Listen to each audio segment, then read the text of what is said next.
श्री हनुमान अंक। श्री हनुमान चरित। धर्म प्राण आदि धरा पर शायद ही कोई जनपद, कोई नगर, कोई गांव ऐसा होगा जहां पवन कुमार का छोटा बड़ा मंदिर या मूर्ति ना हो। अखाड़ों पर जहां मूर्ति नहीं है वहां उनकी मिट्टी की ही मूर्ति बना करके पूजा की जाती है। सच तो यह है कि महावीर हनुमान भारत के तन मन एवं प्राण में व्याप्त है और वे सदा ही हमें शक्ति, भक्ति, समर्पण, श्रम, निश्चल सेवा, त्याग, बलिदान आदि की प्रेरणा देते रहते हैं। परम आदर्श श्री हनुमान जी का जीवन प्रकाश स्तंभ की भांति हमारे कल्याण मार्ग का निश्चित दिशा निर्देश करता रहता है। श्री सीताराम के अनन्य भक्त श्री हनुमान जी अखंड ब्रह्मचर्य व्रत का पालन करने वाले एवं शूरता, वीरता, दक्षता, बुद्धिमता आदि गुणों के पुंज हैं।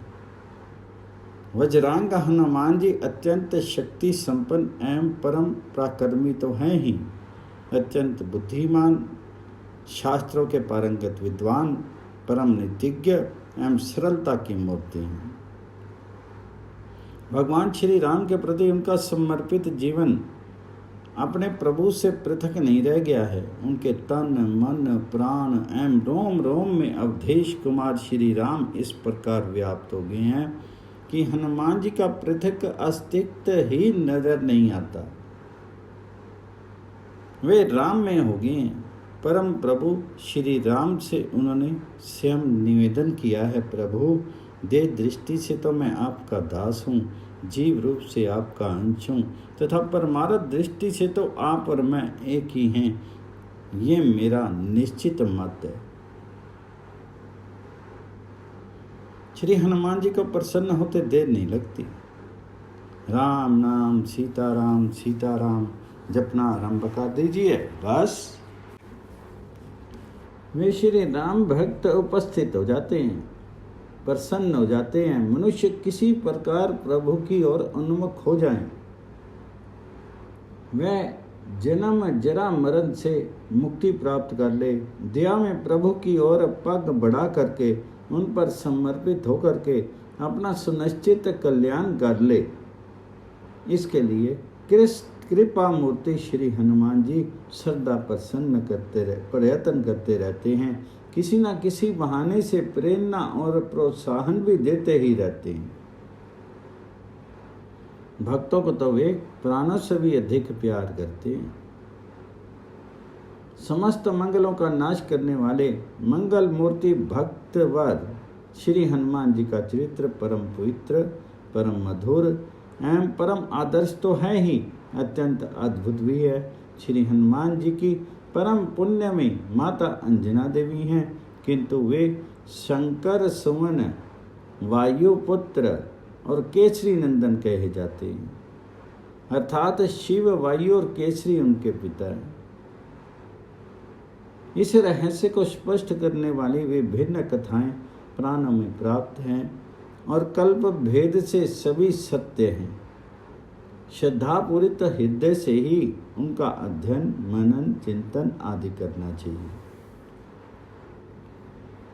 सौभाग्यशाली माता अंजना तथा शिव, वायु एवं केसरी की कथाएं संक्षेप से यहाँ दी जा रही हैं।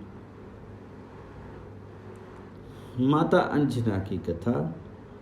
सर अधिप शचीपति इंद्र की रूप गुण संपन्नता अप्सराओं में पुंजिक स्थला नाम की एक प्रख्यात अप्सरा थी। वे अत्यंत लावण्यवती तो थी ही, चंचला भी थी। एक बार की बात है, उसने एक तपस्वी ऋषि का उपहास कर दिया। ऋषि इसे नहीं सह सके, क्रुद्ध होकर के उन्होंने शाप दे दिया, वानरों की तरह चंचलता करने वाली तू वानरी हो जा। ऋषि का शाप सुनते ही पुंजिका स्थल कांपने लगी। वह तुरंत ऋषि के चरणों पर गिर पड़ी और हाथ जोड़ करके उनसे दया की भीख मांगने लगी। सहज कृपालु ऋषि द्रवित हो गए और बोले, मेरा वचन मिथ्या नहीं हो सकता। वानरी तो तुम्हें होना ही पड़ेगा, किंतु तुम इच्छा के अनुसार रूप धारण करने में समर्थ होगी। तुम जब चाहोगी तब वानरी और जब चाहोगी तब मानुषी के वेश में रह सकोगी। उस परम रूपवती अप्सरा पुंजिक स्थल ने ऋषि के शाप से कपि योनि में वानर राज महामनस्य कुंजर की पुत्री के रूप में जन्म लिया। वह प्रख्यात अनिंद्य सुंदरी थी। उनके रूप की समानता करने वाली धरती पर अन्य कोई स्त्री नहीं थी। उस त्रैलोक्य विख्यात सुंदरी कुंजर पुत्री का नाम था अंजना। लावण्यवती अंजना का विवाह वीरवर वानर राज केसरी से हुआ। कपिराज केसरी कांचनगिरी सुमेरु पर रहते थे। समस्त सुविधाओं से संपन्न इसी सुंदर पर्वत पर अंजना अपने पति देव के साथ सुखपूर्वक रहने लगी। वीरवर केसरी अपनी सुंदर पत्नी अंजना को अत्यधिक प्यार करते और अंजना सदा अपने प्राण आराध्य पति में ही अनुरक्त रहती थी। इस प्रकार सुखपूर्वक बहुत दिन बीत गए, पर उनके कोई संतान नहीं हुई। पवन पुत्र हनुमान जी की जय। श्री हनुमान की उत्पत्ति के विभिन्न हेतु। श्री हनुमान जी की उत्पत्ति के संबंध में शास्त्रों में विभिन्न कथाएं उपलब्ध होती हैं। संक्षेप में वे इस प्रकार हैं। अनंत करुणा एवं प्रेम की मूर्ति श्री भगवान की लीला मधुर मनोहर एवं अद्भुत होती है। उसके स्मरण एवं श्रवण से मुनिगण मुग्ध हो जाते हैं। भक्तों की तो वह परम निधि ही होती है, किंतु वह लीला होती है रहस्य में। परम मंगलकारिणी भगवत लीला का रहस्य देवता एवं योगेंद्र मुनिंद्र गण भी नहीं जान पाते। वे आश्चर्यचकित होकर के मौन हो जाते हैं। फिर हम काम आदि दोषों से ग्रस्त संसारिक मनुष्य उसे कैसे सोच समझ सकते हैं। हाँ, उन करुणा में लीला विहारी की लीला का गुणगान हमारे लिए परम कल्याणकर है। देवताओं और दैत्यों में अमृत वितरण के लिए परम प्रभु ने मोहिनी रूप धारण किया था। ये सुनकर के कपूर गौर नीलकंठ बहुत चकित हुए। श्री भगवान का स्त्री वेश कैसा था? आप्त काम भगवान शंकर के मन में अपने प्राण आराध्य के उस विशिष्ट रूप एवं विशिष्ट लीला के दर्शन करने की कामना उदित हुई। गंगाधर माता पार्वती के साथ क्षीराब्धि के तट पर पहुँचे। उन्होंने स्तवन किया। लक्ष्मीपति प्रकट हुए। देवादिदेव महादेव ने निवेदन किया, प्रभु मैंने आपके मत्स्य आदि सभी अवतार रूपों का दर्शन किया था, किंतु अमृत वितरण के समय आपने परम लावण्य में स्त्री का वेश धारण किया। उस अवतार स्वरूप के दर्शन से मैं वंचित हो ही रह गया। कृपया मुझे उस रूप के भी दर्शन करा दें, जिसे देख करके देवता और दानव सभी मोहित हो गए थे। तो देवादिदेव महादेव, आप योगियों के उपास्य एवं मदन का दहन करने वाले हैं। आप स्त्री अवतार देख करके क्या करेंगे? आपके लिए उसका कोई महत्व नहीं है। लक्ष्मीपति जी ने हंसते हुए भगवान शिव से कहा। तो भगवान शिव कहने लगे, पर प्रभु मैं उस उक्त अवतार स्वरूप के दर्शन से वंचित रहना नहीं चाहता।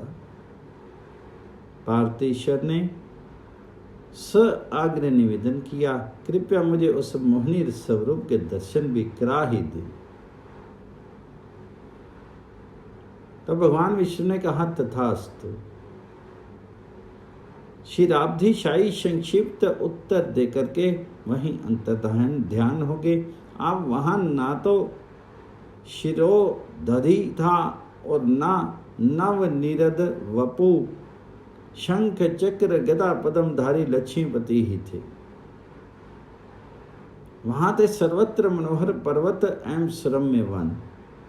माता पार्वती सहित भगवान शंकर उस सुखद वन प्रांत के मध्य में थे। वन में पूर्णतः वसंत छाया था। वृक्षों में नए कोमल पत्ते निकल आए थे। सर्वत्र पुष्प खिले थे और उन सुगंधित सुमनों पर भ्रमर गुंजार कर रहे थे। कोकिला कोह कोह शब्द कर रही थी। शीतल मंद समीर में कोमल ललिताएं एवं पुष्प धीरे धीरे झूम रहे थे। सर्वत्र ऋतुराज का साम्राज्य प्रसारित था एवं मादकता व्याप्त थी। सहसा योगियों के उपास्य त्रिनेत्र ने कुछ दूर पर लता ओट में देखा एक अत्यंत रूपवती स्त्री अपने कर कमलों पर कंदुक को छालती हुई रह रहकर दिख जाती। कामरी अधीर होने लगे। जिस अनंत अपरिसीम सौंदर्य सिंधु के एक सीकर की तुलना सृष्टि की संपूर्ण सौंदर्य राशि में संभव नहीं, वह सौंदर्य सिंधु स्वयं जब मूर्त हो उच्छलित होता दिख जाए तब क्या हो। उनके सम्मुख लावण्य में अप्सराओं का त्याग और काम दहन की क्या गणना। भोलेनाथ को अपनी भी सुध नहीं रही। वे निर्निमेष दृष्टि से कंदुक द्वारा क्रीड़ा करते हुए मोहिनी को देख रहे थे।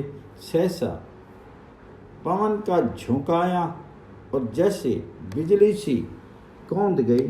अप्रतिम सौंदर्यशालिनी मोहिनी का वस्त्र खिसका और वह नग्न प्राया होगी।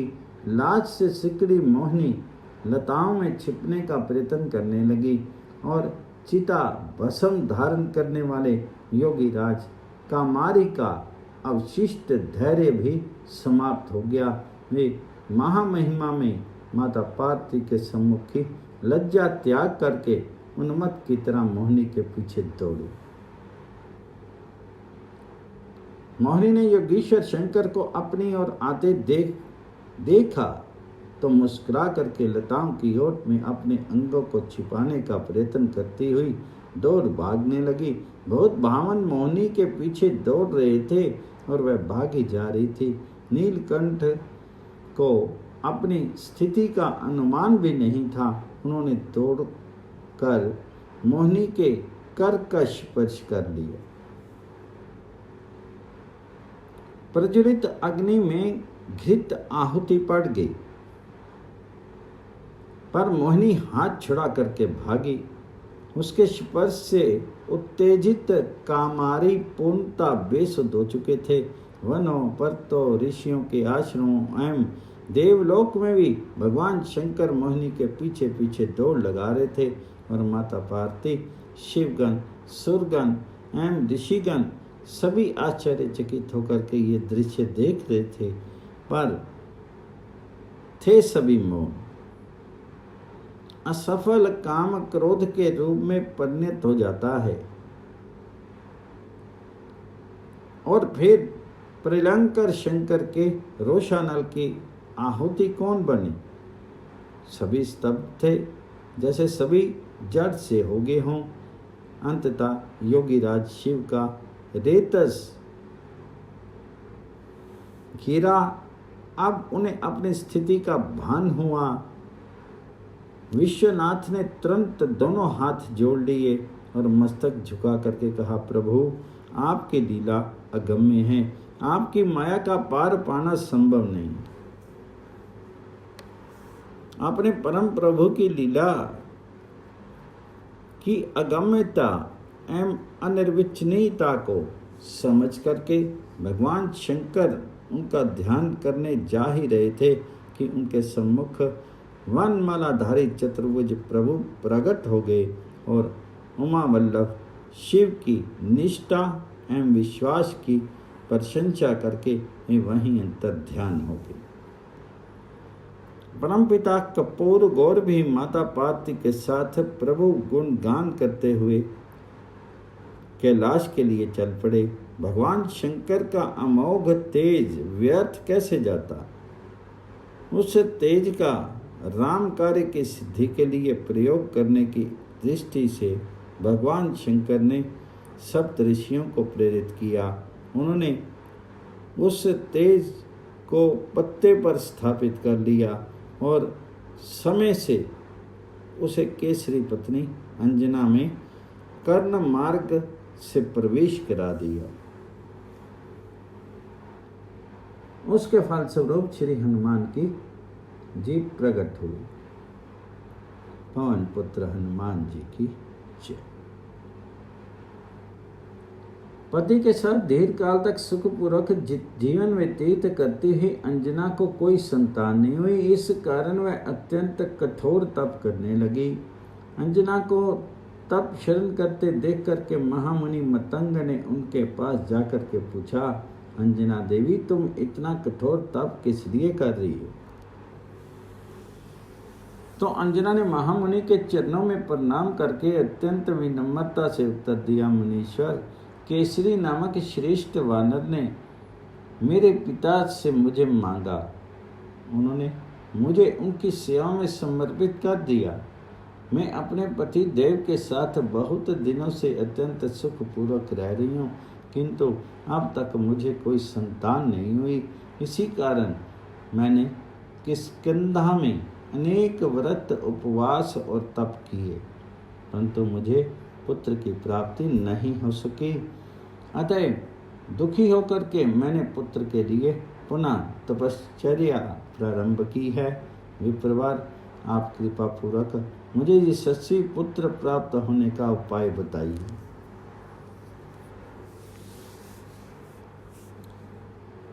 तपोधन मतंग मुनि के अंजना से कहा, तुम वृषभाचल अर्थात वेंकटाचल पर जाकर के भगवान वेंकटेश्वर के भुक्ति मुक्तिदायक चरणों में प्रणाम करो। फिर वहाँ से कुछ ही दूर आकाश गंगा नामक तीर्थ में जाकर के स्नान लो।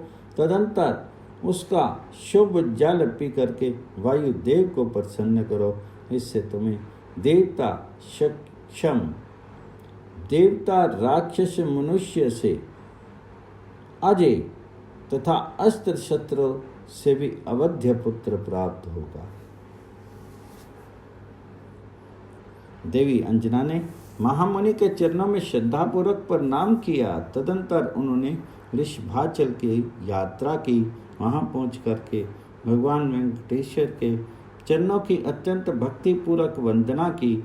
इसके बाद उन्होंने आकाश गंगा नामक तीर्थ में स्नान करके उसके परम पावन जल का पान किया। फिर उसके तट पर तीर्थ की ओर मुँह करके वायु देवता की प्रसन्नता के लिए अत्यंत संयम पूर्वक तपश्चर्या प्रारंभ किया।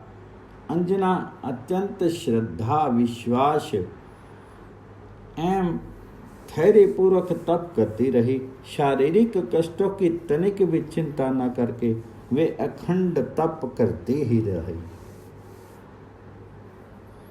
भगवान सूर्य मेष राशि पर थे। चित्रा नक्षत्र युक्त पूर्णिमा तिथि थी। अंजना के कठोर तपश्चरण से तुष्ट वायु देवता प्रकट हो गए। उन्होंने अंजना से कहा, देवी मैं तुम्हारे तप से अत्यंत प्रसन्न हूँ।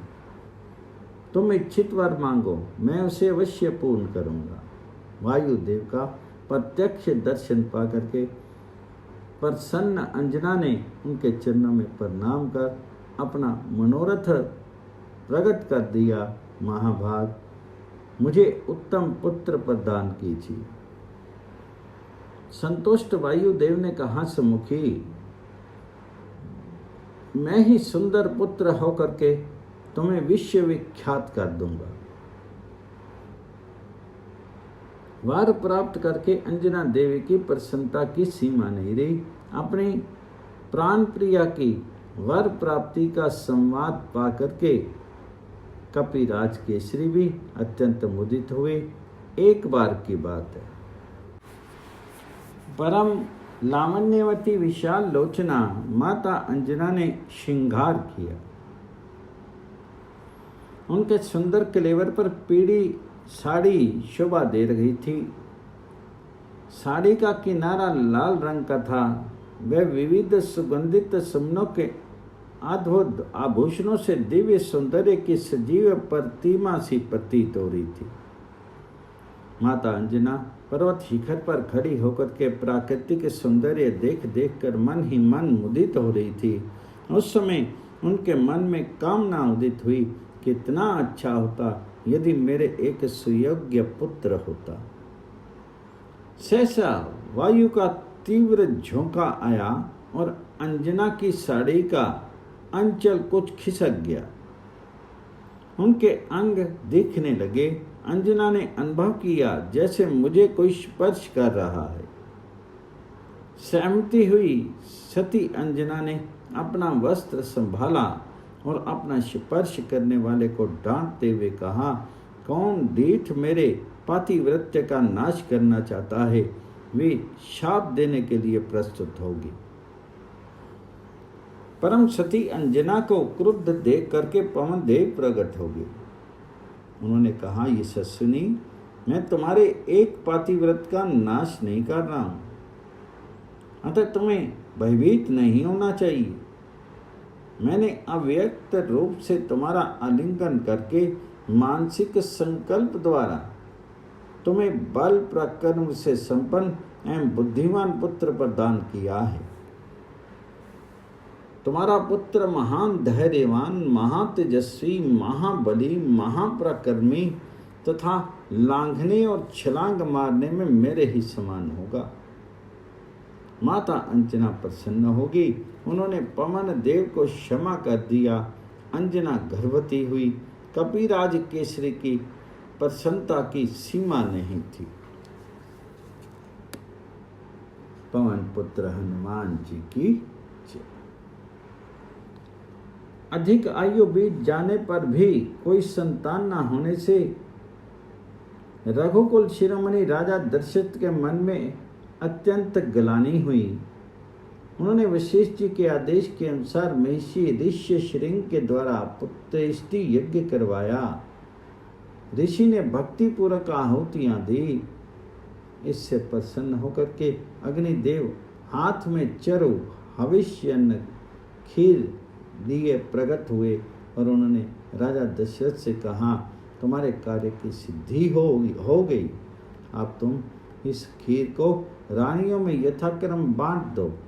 अग्निदेव अंतर्ध्यान हो गए। राजा दशरथ ने पायस का आधा भाग बड़ी रानी कौशल्या को दिया और शेष आधे के 2 भाग किए, जिनमें से एक भाग कैकेयी को दिया। शेष के 2 भाग हुए और राजा ने उनको कौशल्या और कैकेयी के हाथ पर रख करके उनका मन प्रसन्न कर अर्थात उनकी अनुमति से सुमित्रा को दे दिया।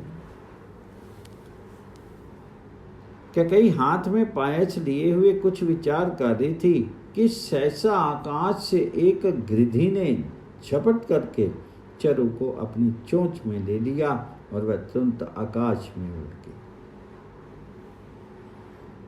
अब तो कैकेयी व्याकुल हो गई। तब महाराज दशरथ की प्रेरणा से कौशल्या तथा सुमित्रा ने अपने चरु का थोड़ा थोड़ा भाग कैकेयी को दे दिया। तीनों रानियां गर्भवती हुई। महारानी कौशल्या के अंक में श्री रामचंद्र जी, कैकेयी की गोद में भरत जी एवं सुमित्रा को के तात करने के लिए लक्ष्मण जी और शत्रुघ्न प्रकट हुए। कपिराज केसरी अपनी सुंदरी सहधर्मिणी अंजना के साथ सुमेरु पर्वत पर निवास करते थे। अंजना ने पुत्र की प्राप्ति के लिए 7 सहस्त्र वर्षों तक कपूर गौर उमानाथ की उपासना की। प्रसन्न होकर के आशुतोष ने अंजना को वर मांगने के लिए कहा। अंजना ने सर्वलोक महेश्वर के चरणों में प्रणाम करके अत्यंत विनयपूर्वक याचना की। करना में शंभो, मैं समस्त सद्गुणों से संपन्न योग्यतम पुत्र चाहती हूँ। प्रसन्न भोलेनाथ ने कहा, एकादश रुद्रों में से मेरा अंश 11वां रुद्र रूप ही तुम्हारे पुत्र के रूप में प्रकट होगा। तुम मंत्र ग्रहण करो, पवन देवता तुम्हें प्रसाद देंगे। पवन के उस प्रसाद से ही तुम्हें सर्वगुण संपन्न पुत्र की प्राप्ति होगी।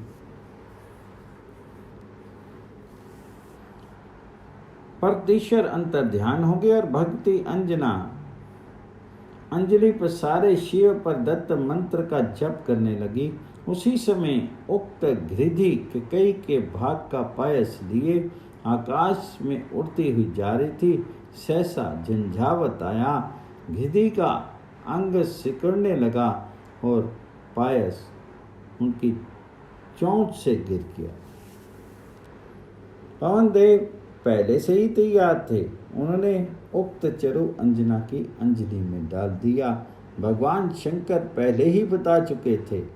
अंजना ने तुरंत पवन पर दत्त चरु अत्यंत आदरपूर्वक ग्रहण कर लिया और वे गर्भवती हो गई। पवन पुत्र हनुमान जी की जय। श्री हनुमान का अवतरण। चैत्र मास की शुक्ल 15 मंगलवार की पवित्र वेला थी। भगवान शिव अपने परम आराध्य श्री राम की मुनि मनमोहनी अवतार लीला के दर्शन एवं उसमें सहायता प्रदान करने के लिए अपने अंश 11वें रुद्र से इस शुभ तिथि और शुभ मुहूर्त में माता अंजना के गर्भ से पवन पुत्र महावीर हनुमान के रूप में धरती पर अवतरित हुए। कल भेद से कुछ लोग इसका प्राकट्य काल चैत्र मास की शुक्ल पक्ष की एकादशी के दिन मघा नक्षत्र में मानते हैं। कुछ कार्तिक मास के कृष्ण पक्ष की चतुर्दशी को और कुछ कार्तिक की पूर्णिमा को पवन पुत्र का जन्म मानते हैं। कोई मंगलवार तो कोई शनिवार को उनका जन्मदिन स्वीकार करते हैं। भावुक भक्तों के लिए अपने आराध्य की सभी पुण्यमयी तिथियां श्रेष्ठ हैं। भगवान शिव के 11वें रुद्र अवतार मारुत आदमज केसरी किशोर अंजना नंदन के धरती पर चरण रखने के समय प्रकृति पूर्णता रम्य हो गई थी। दिशाएं प्रसन्न थी, सूर्य देव की किरणें सुखद शीतल थी, सरिताओं में स्वच्छ सलील बहने लगा था।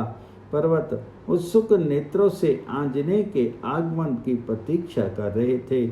प्रभात प्रसन्नता से उछलते हुए गतिशील थे।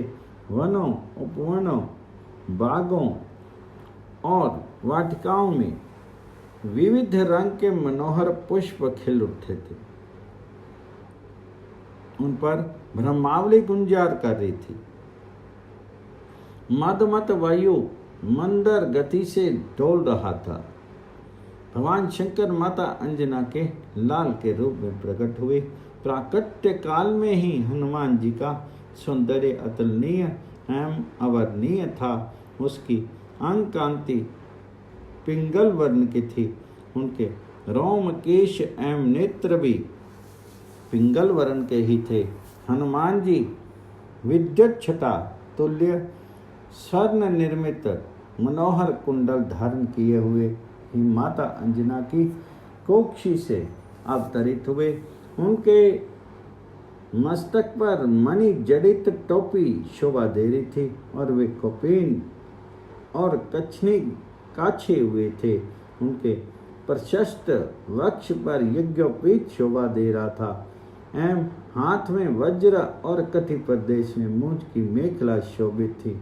अपने पुत्र का अलौकिक रूप सौंदर्य देखते ही माता अंजना आनंद विभोर हो गई।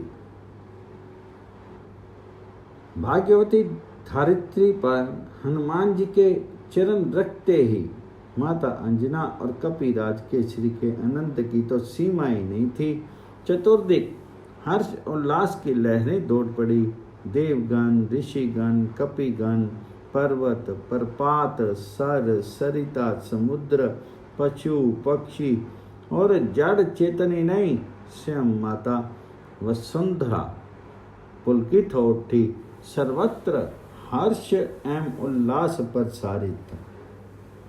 चतुर्दिक आनंद का साम्राज्य व्याप्त हो गया। पवन पुत्र हनुमान जी की जय।